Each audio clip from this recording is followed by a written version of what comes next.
Hola a todos, bienvenidos y bienvenidas a un nuevo episodio de Ancestral Podcast. ¿Qué tal, Marga? ¿Cómo estás?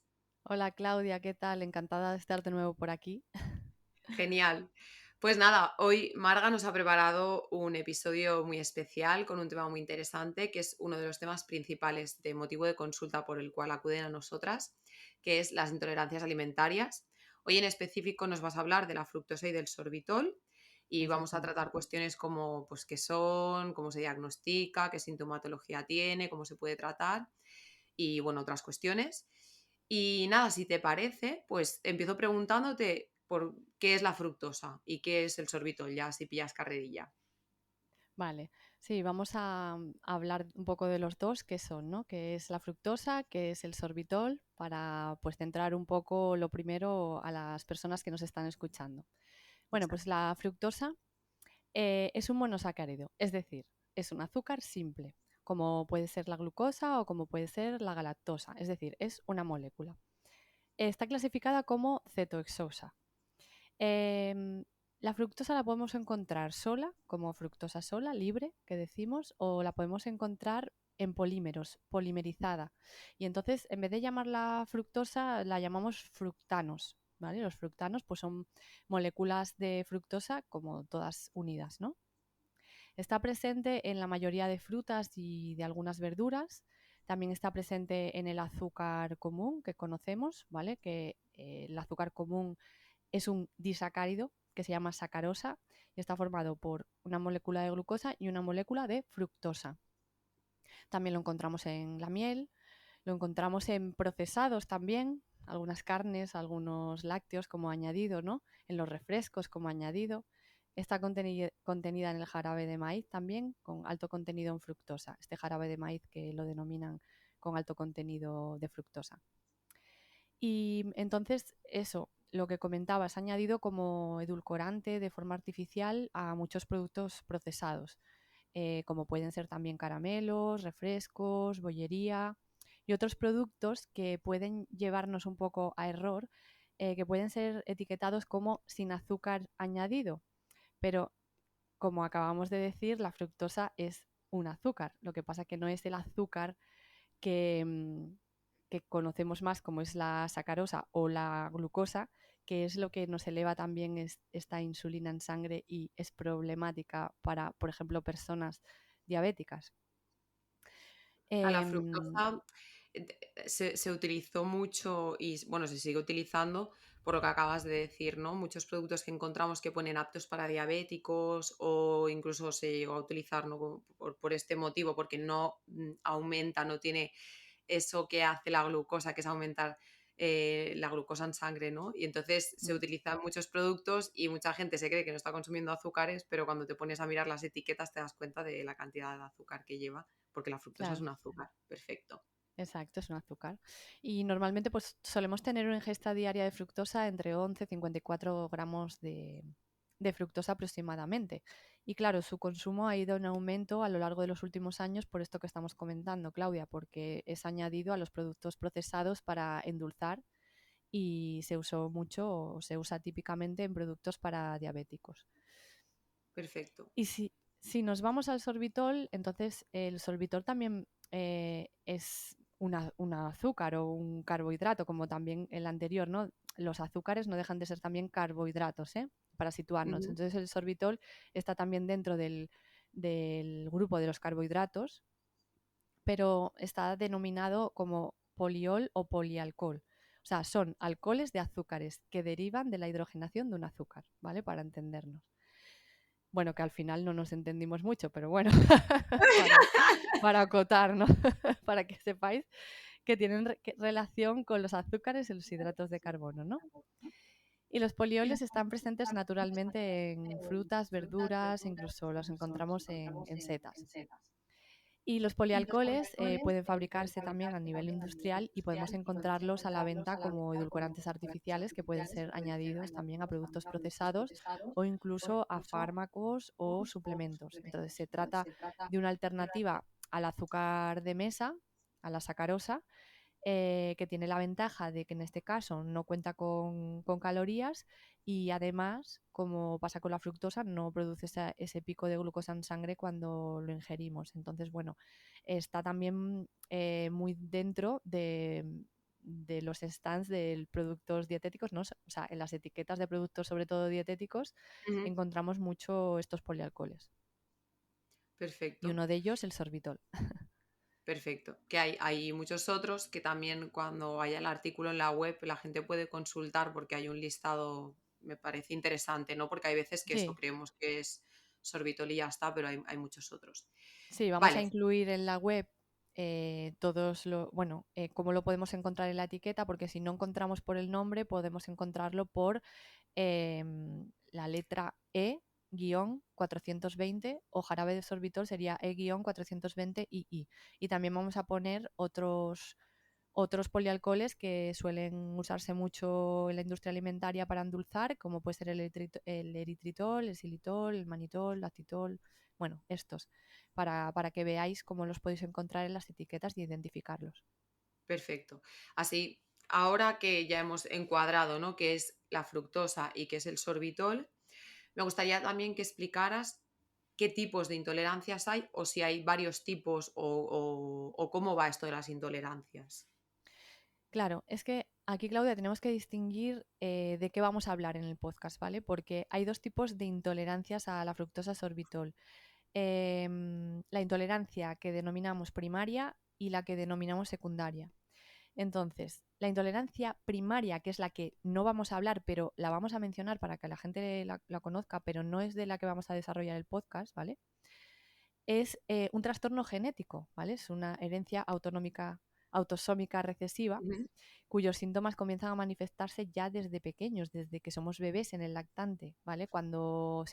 Normalmente empiezan cuando se introducen los primeros alimentos y es debido a la deficiencia en la actividad de una enzima clave, que es la enzima fructosa 1 fosfato aldolasa B, ¿vale? Entonces, como es un trastorno de base genética, esto no lo podemos modificar y deberá realizarse en una dieta libre o baja en fructosa de por vida y cuidado porque las consecuencias pueden ser graves, aparecen muchos síntomas, eh, ¿vale? Que pueden provocar pues Graves problemas de mucho, salud al bueno, final, sí. sí, problemas de salud, ¿no? Pero bueno, entonces lo que vamos a comentar aquí es lo que concierne a la intolerancia secundaria a la fructosa, que esta puede ser por causas que pueden estar ocurriendo a nivel intestinal y que pueden estar afectando a cómo nosotros absorbemos este azúcar, a nuestra capacidad de gestionarlo. Y entonces Vale, aquí vamos a hablar de las intolerancias secundarias. ok. Bueno, porque finalmente es como decías, ¿no? La primaria tiene una base genética con la cual no podemos jugar porque es lo que hay, ¿no? Pero Ujú. las secundarias vienen por causa de algo, ¿no? A causa de algo. Perfecto. Entonces, la siguiente pregunta que me gustaría hacerte es que siempre escuchamos el tema de las intolerancias, ¿no? Con una dieta FODMAPs, baja en FODMAPs. ¿Qué tiene que ver? ¿Qué relación hay entre esta intolerancia a la fructosa y el sorbitol, perdón, con FODMAPs? Vale, es que están muy relacionados porque la fructosa y el sorbitol son considerados FODMAPs, pertenecen a este grupo de bueno, perdón, de componentes, ¿no? De Ujú. carbohidratos, que son los oligosacáridos, disacáridos, monosacáridos y polioles fermentables. Fermentables Vale. por nuestra microbiota, ¿no? Lo coge nuestra microbiota y es capaz de generar, pues luego lo comentaremos. Y claro, como estos FODMAPs son moléculas osmóticamente activas en el intestino delgado, pues tienen las características de que retienen agua, de que, como he dicho, son fermentables por nuestra microbiota, sobre todo la del colon, que es donde debería hacerse la fermentación. Entonces producen gas, sobre todo hidrógeno, metano, hay más gases, producen ácidos gaseosos de cadena corta cuando los coge la microbiota, no los fermenta. Ujú. Entonces esto influye también sobre la motilidad, la sensibilidad visceral, ¿vale? Y bueno, dependiendo cómo nosotros gestionemos estos FODMAPs, es decir, la fructosa, el sorbitol y otros carbohidratos fermentables, pues podemos tener más o menos síntomas intestinales e incluso síntomas extraintestinales, como comentaremos más adelante. Vale, perfecto. Entonces, ahora entendiendo que la fructosa y el sorbitol están dentro de este grupo de compuestos que entendemos como FODMAPs, ¿qué puede crear una intolerancia? O sea, ¿qué puede hacer que seamos intolerantes o que lo gestionemos mal? ¿Qué Ujú. mecanismos de absorción hay? ¿O cómo va esto para que empiece a funcionar mal y nosotros de repente o progresivamente tengamos una intolerancia a la fructosa y sorbitol? Claro, Claudia, aquí es el momento de hablar de cómo nosotros podemos absorber la fructosa y el sorbitol, cuál es el mecanismo. Y aquí tienen que ver sobre todo dos transportadores muy importantes. Uno es el GLUT5 y otro es el GLUT2. Entonces, primero hablaré del GLUT5 porque es el transportador específico para la fructosa, es el principal transportador mediante el cual nosotros somos capaces de absorber adecuadamente la fructosa. Y se encuentra sobre todo en una membrana que es la apical del enterocito, está distribuido a lo largo de todo el intestino delgado, aunque bueno, es de baja capacidad, entonces bueno, tiene sus limitaciones. Vale, Pero ¿qué pasa? Que este transportador tiene la peculiaridad de que, aunque sea específico para la fructosa, también se ve que ayuda a la absorción de sorbitol. Entonces, gracias a este transportador podemos absorber fructosa y sorbitol en el intestino delgado y por lo tanto, si por alguna razón este transportador no funciona bien, puede verse la absorción de la fructosa y el sorbitol afectada, ¿no? vale, Luego hay otro segundo transportador, como comenté, un poco menos importante, es el GLUT2, pero bueno, tiene un sistema un poco más complejo porque este transportador es de baja afinidad por la fructosa y transporta más bien glucosa, ¿vale? Aunque bueno, transporta glucosa, fructosa, galactosa, que las ayuda a pasar a la sangre, ¿no? ajá, Y este en concreto está presente en la otra membrana de los enterocitos, que es la vasolateral. Curiosamente, este transportador se activa cuando hay presencia de glucosa. Entonces, si yo como un alimento que tiene glucosa, pero también tiene fructosa, pues podría absorber también la fructosa por este transportador. Pero si no vale, como un alimento que tenga glucosa, no podría absorber la fructosa por este transportador. Digamos que el GLUT5 es el encargado de absorber esa fructosa. Entonces, digamos que es un transportador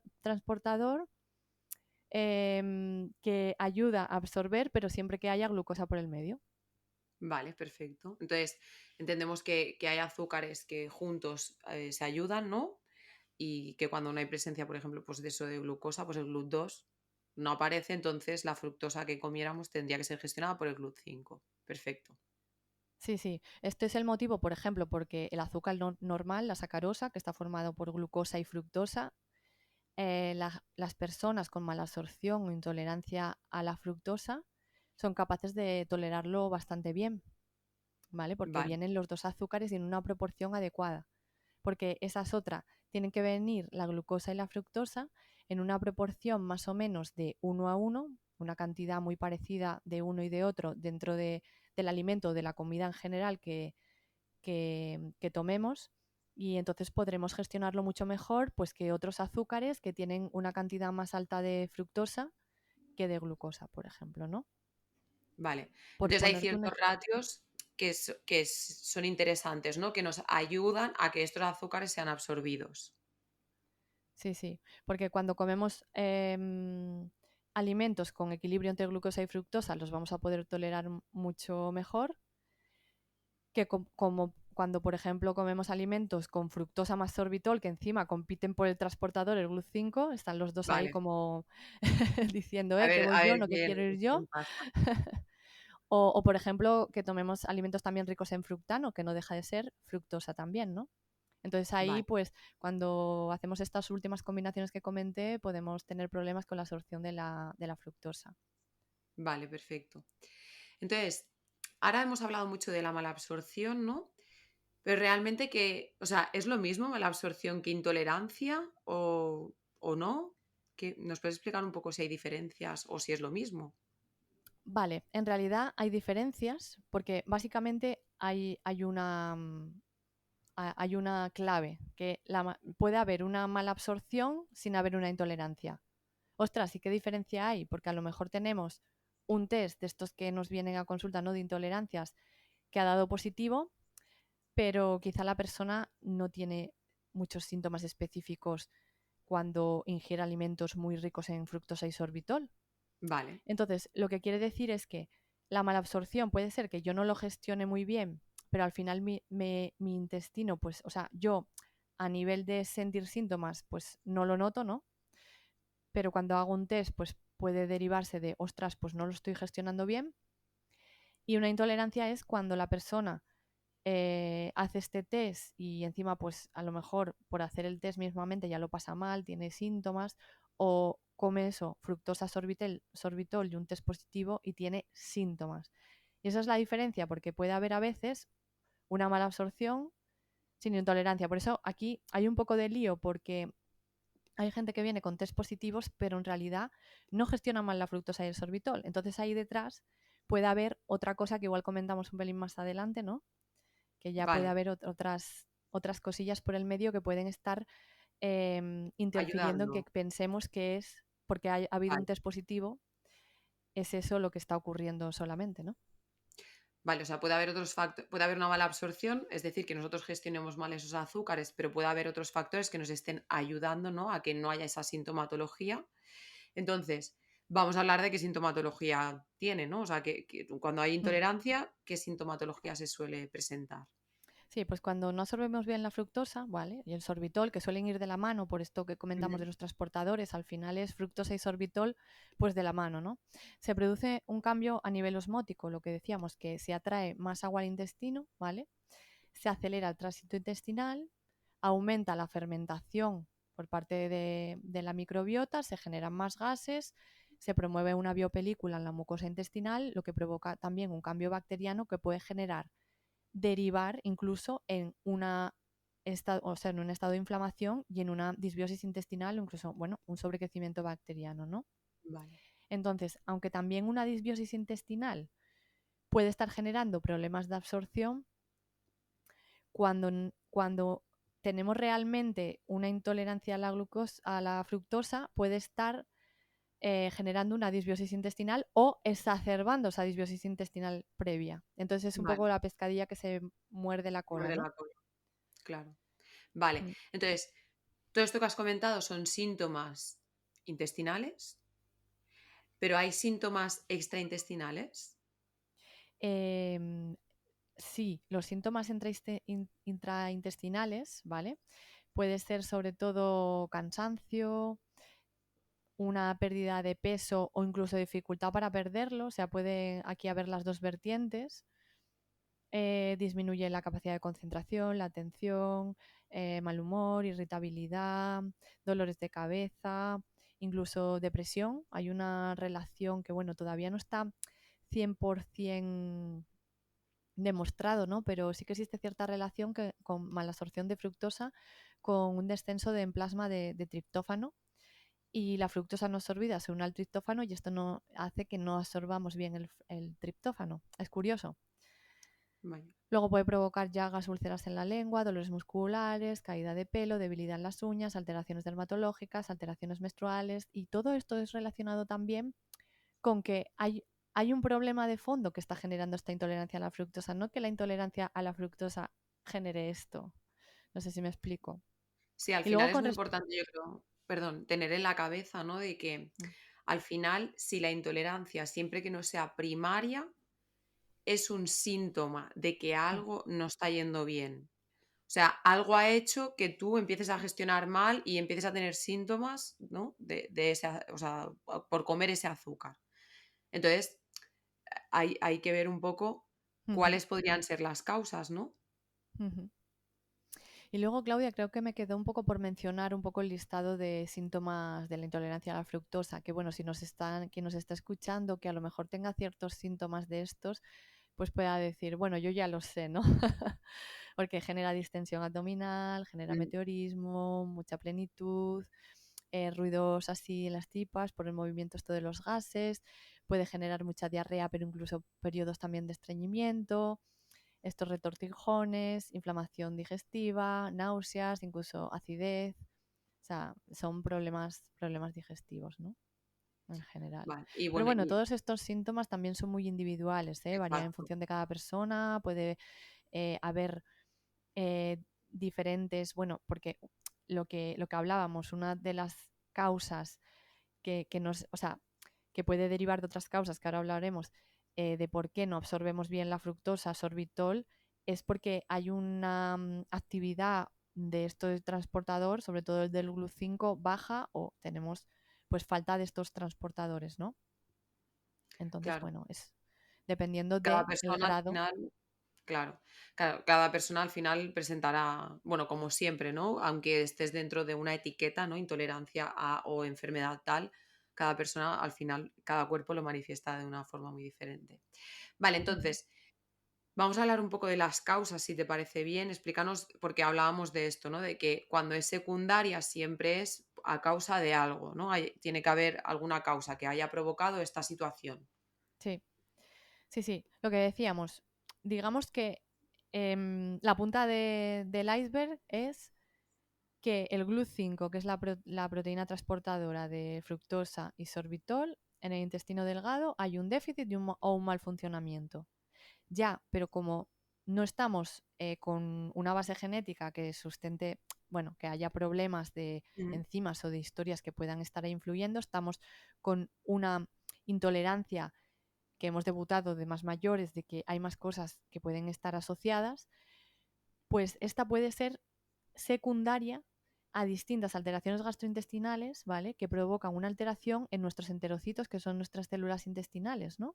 Y que puedan estar dificultando que esos transportadores estén funcionando adecuadamente. Y aquí está el kit de la cuestión de la intolerancia a la fructosa y al sorbitol, que hay alteraciones gastrointestinales que están generando que el GLUT5 no funcione bien, por decirlo vale, así.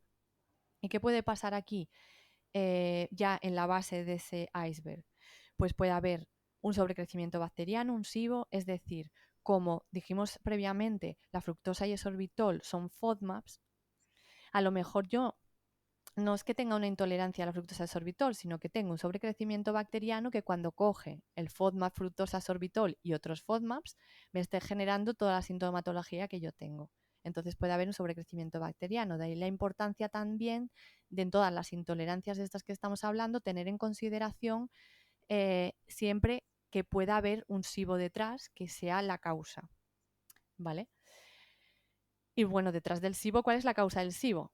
Ir rascando un poco más atrás, ¿no? Porque esto es sí, como boom, boom, sí, sí. ¿qué me ha La causado el causa de la SIBO? causa de la causa, La hasta el causa de la origen. causa. Pero bueno, a ver, puede haber, por ejemplo, infecciones parasitarias, ¿vale? Que también puedan estar ocasionando este daño, esta inflamación, ¿vale? A nivel gastrointestinal, en intestino delgado. Por ejemplo, las giardias es muy típico, o los blastocistis hominis también pueden generar problemas de este tipo, ¿no? Que nuestros transportadores acaben funcionando mal por toda la inflamación y todo lo que se genera. Si hay cualquier tipo de disbiosis intestinal, tenemos un desequilibrio en nuestro intestino o hay alguna bacteria patógena que también haya sobrecrecido o hayamos tenido a lo mejor una gastroenteritis aguda que nos hemos quedado pues con una disbiosis intestinal o la toma crónica de antibióticos, de fármacos, por periodos de estrés prolongados, porque hayamos debutado en alguna enfermedad autoinmune que nos esté afectando a nivel intestinal, como puede ser un Crohn o una celiaquía, que estén afectando también a todas las microbiosidades y a todos los enzimas que puedan estar ahí al borde de cepillo en el intestino delgado, como es el GLUT5, ¿no? La proteína Vale, esta.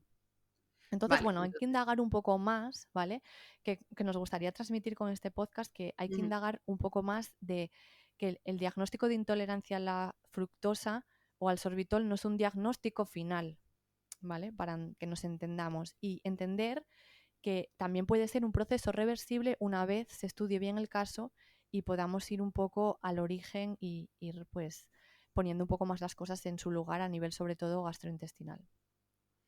Yo creo que esto es de lo más importante, ¿no? De que, porque muchas personas vienen derivados de digestivo, ¿no? Con tal etiqueta, pues intolerancia a la fructosa, sorbitol o a lo que sea, y te dan un listado de alimentos que contienen esos eso, ¿no? La fructosa al sorbitol o la intolerancia que sea, y ya está. Y esta va a ser tu vida a partir de ahora. Y Claro. sobre todo entender eso, que si son secundarias, es decir, que están causadas por algo, es importante saber por qué están causadas, Ujú. porque de esta manera podemos revertir, ¿no? La situación hasta cierto punto, que luego ya nos hablarás sobre ello. Pero es muy interesante saber cuáles pueden ser esas causas, ¿no? Y también muchas veces que las propias causas, a lo mejor pues eso, que se haya dado una intolerancia a causa de que haya un sobrecrecimiento bacteriano, la propia intolerancia también como que sostiene, ¿no? Ese sobrecrecimiento o esa disbiosis o ese problema intestinal. Perfecto. Entonces, ya nos has hablado antes un poco del tema de lo del test de SIBO y tal, pero bueno, el diagnóstico de intolerancia, aunque yo creo que la mayoría de personas ya lo saben, pero bueno, vamos a hablar un poco de cómo se diagnostican, ¿no? Cómo uno sabe que es intolerante. Vale, sobre todo se usa el test de hidrógeno y metano igual que para el SIBO, ¿no? Es un test Ujú. del aliento en el que te dan el azúcar correspondiente en este caso te dan o la fructosa o el sorbitol y a veces hay mezcla de los dos, ¿no?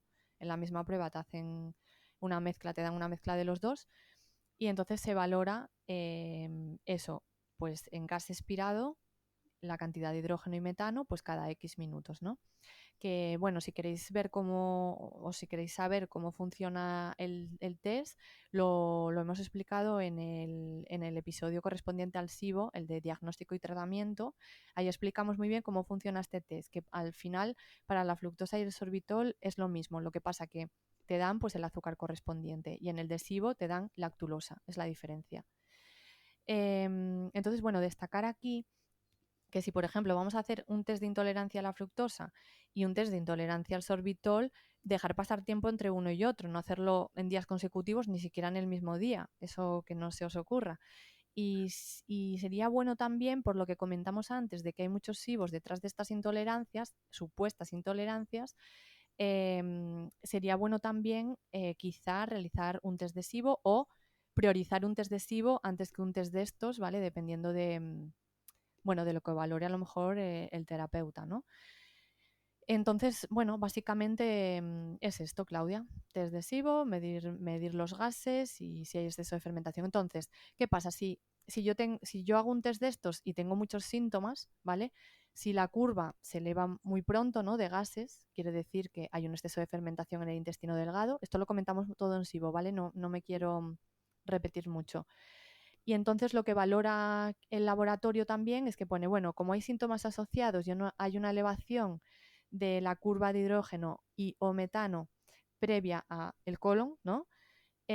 Pues diagnóstico de intolerancia a la fructosa. Entonces, si yo realizo esa prueba por mi cuenta y me quedo con eso, pues yo qué voy, voy a buscar en internet y voy a buscar los alimentos ricos en fructosa y sorbitol y voy a decir, vale, quitarlos, ¿no? Y entonces vamos a ver que esto no es lo más óptimo. Claro. Vale. Porque una de las cosas que más nos encontramos en consulta es personas que llevan mucho tiempo, ¿no? En el tratamiento estrella, o al menos hasta hace poco, que era, supongo, bueno, no sé, ahora nos hablarás, ¿no? De los tratamientos, pero creo que el tratamiento estrella era dieta FODMAPs. Sí, tratamiento estrella, dieta FODMAPs o dieta baja en fructosa y sorbitol y ya está, tener en cuenta eso. Pero claro, lo que nos encontramos también es que muchas personas vienen con una restricción alimentaria importante.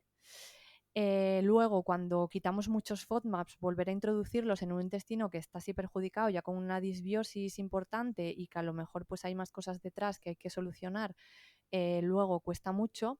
Entonces, bueno, nosotros siempre animamos a que las personas cuando tengan problemas o tengan sospecha de que pueden tener alguna intolerancia o alguna de estas cosas que estamos comentando, pues que se pongan en manos de un profesional que pueda gestionarles un poco esto.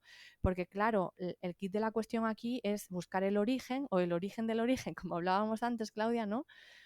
Ver a ver qué está pasando en ese intestino, qué síntomas hay, qué disfunciones puede haber, qué patógenos puede haber, etcétera, para, junto con el tratamiento dietético que se puede proponer, pues hacer un tratamiento, eso, adaptado y personalizado, ¿no? Claro, porque al final volvemos un poco a lo mismo, pero siempre es para que quede claro, ¿no? De que al final, si hay una intolerancia que es secundaria, hay una causa. Por lo tanto, una dieta sin fructosa o baja en fructosa, baja en sorbitol, va a ser un parche momentáneo que nos va a ir genial porque seguramente a la persona le va a disminuir mucho la sintomatología, pero realmente no se está haciendo nada por mejorar la causa que nos ha llevado no a tener esa intolerancia. Por lo tanto, en el momento que intentemos reintroducir según qué alimentos o lo que sea, va a Ujú. ser un caos. Y además muchas veces lo que sucede es que las personas están mucho tiempo en dietas muy restrictivas, con lo que hay quizás pues se acerba mucho el problema pues, de una disbiosis o de lo que sea a nivel intestinal, se daña un poco más el intestino. Por lo tanto, cada vez empezamos a tolerar menos alimentos y nos Ujú. encontramos al final gente comiendo arroz blanco con pollo Ujú. y cantidades súper pequeñas y mucha sintomatología y al final la dieta ya ni nos sirve, ¿no? Entonces, súper importante saber cuál es la causa, ¿no? Y tratarla. Y por Sí, eso la importancia de ir con un terapeuta que te pueda acompañar en ese camino. sí. Entonces, de tratamiento, hablamos un poco de esto, ¿no? De la dieta, pero ¿hay diferentes fases o cómo debería de hacerse o bajo tu punto de vista, tu experiencia?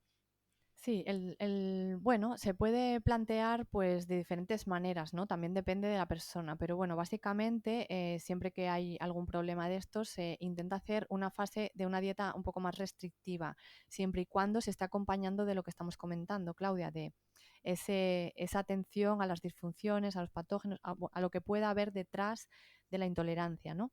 Entonces se hace una dieta restrictiva que puede ser variable en función de la persona, ¿no?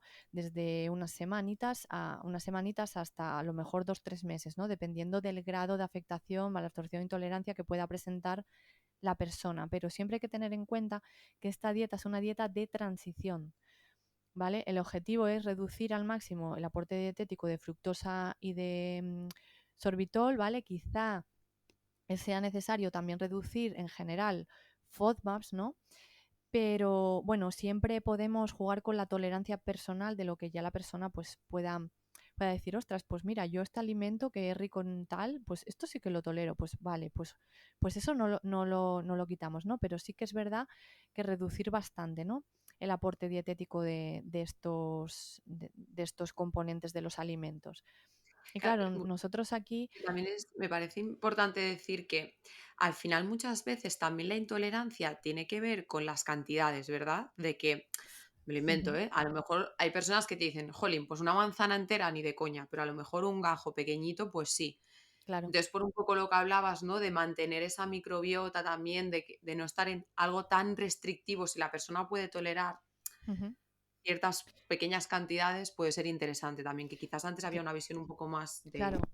Es que comentar a los que nos escuchan que los FODMAPs, por si no lo saben, en realidad son componentes que nosotros necesitamos ingerir, ¿vale? Y se encuentran en muchas verduras y en muchas frutas. Son unos carbohidratos fermentables que lo coge nuestra microbiota y lo fermenta, como decíamos, pues generan esos gases, generan esos ácidos grasos de cadena corta que son tan beneficiosos para nuestro organismo. Pero claro, cuando hay un equilibrio de Exacto. la microbiota.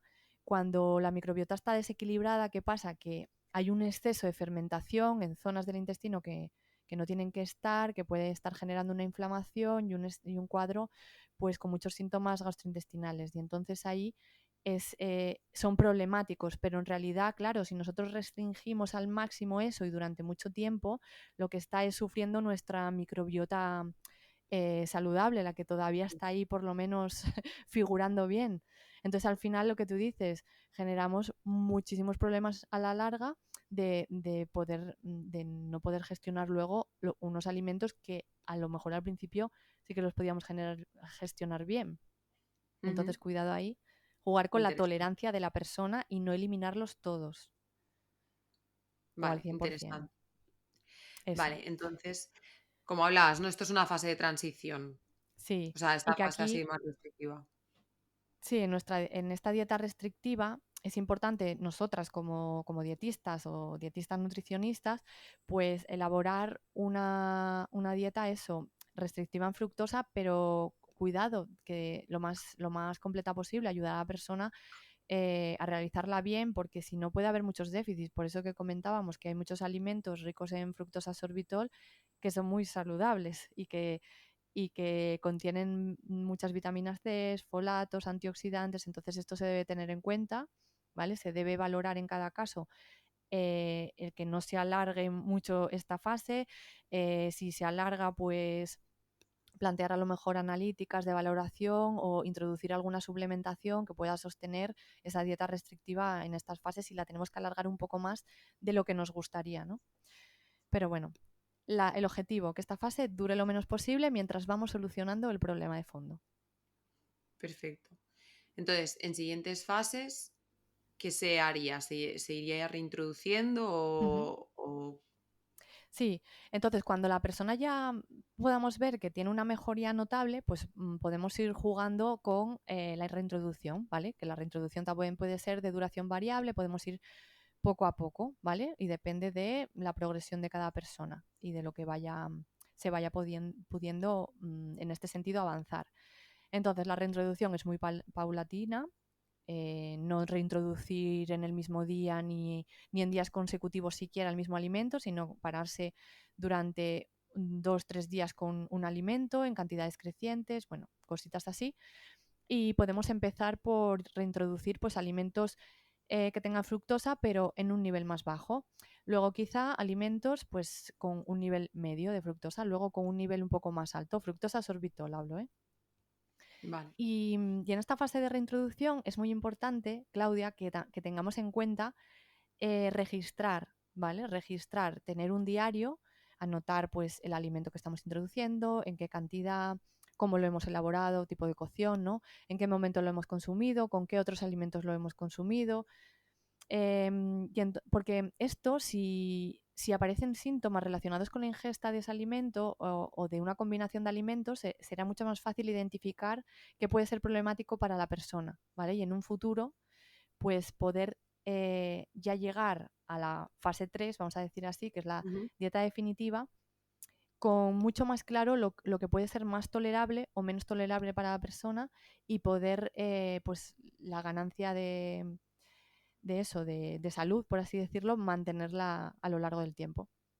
Claro, porque yo siempre les digo, ¿no? A las personas de que quizás el llevar un diario puede ayudar a hacernos más conscientes de nuestro cuerpo, ¿no? Que hay muchas veces que estamos muy desconectados, pero sobre todo cuando hay este tipo de problemas de salud, muy interesante todo lo que decías, ¿no? De sobre todo intentar mezclar lo mínimo posible alimentos que contengan estos azúcares o esto que nos produce la intolerancia, porque al final yo qué sé, si en el mismo día introduces dos cosas o muchos días consecutivos, cosas diferentes, al final si hay algo que te sienta mal, no sabes qué ha sido, hay que volver hacia atrás. En realidad la fase 2 de reintroducción es guay porque empiezas a comer cosas y empiezas a ver, jolín, pues esto antes no podía y ahora puedo, pero también es un poco pesada, ¿no? En el sentido de que pues uno tiene que ir pues poco a poco porque Ujú. que bueno, que al final siempre estamos a tiempo, ¿no? De volver atrás si aparece Sí, algo de sintomatología. sí, y Pero bueno, a quizá en veces te un primer emocionas, ¿no? momento, ¿el qué, Claudia? Que a veces te emocionas y dices, ay, Dios mío, antes no podía comer de esto y ahora Ya, puedo. Pues, sí, y ya y está. a Y, veces también me he encontrado con que a lo mejor en un primer momento la persona pues no tolera una cierta cosa, pero bueno, después de introducir otras cosas, de seguir trabajando un poco más el problema de fondo, pues al final pues llegar a poder a introducirlo.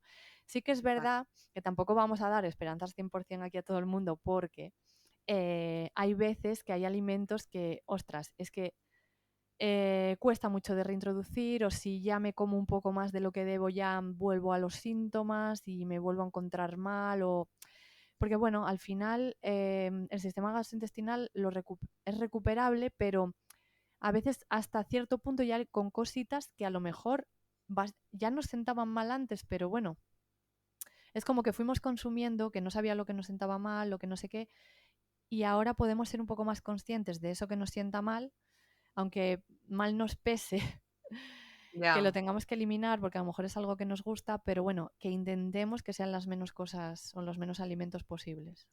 Sí, o sea, al final yo creo que de aquí tiene que salir la idea de que no es el fin, tampoco tiene por qué ser la panacea, es decir, de que volvamos 100% a poder tolerar absolutamente todo, pero que tampoco es eso, no es el fin, nunca más, no es que nunca más vayas a poder a comer, yo qué sé, pues Exactamente. algún alimento que contenga esos azúcares, ¿no?